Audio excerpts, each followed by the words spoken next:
Shalarth ID घोटाळ्यात गुन्हा दाखल झालेले माध्यमिक शिक्षण अधिकारी नितीन बच्छाव यांना निलंबित करण्यात आलं आहे।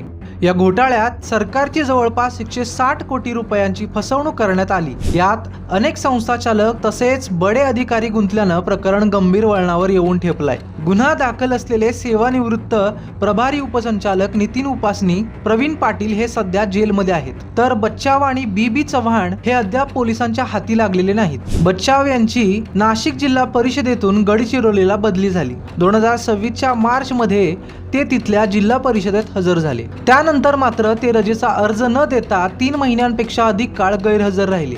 गुन्हा दाखल झाल्यानेच ते बहुधा अटकेच्या भीतीने हजर नसावेत असं बोललं जाते।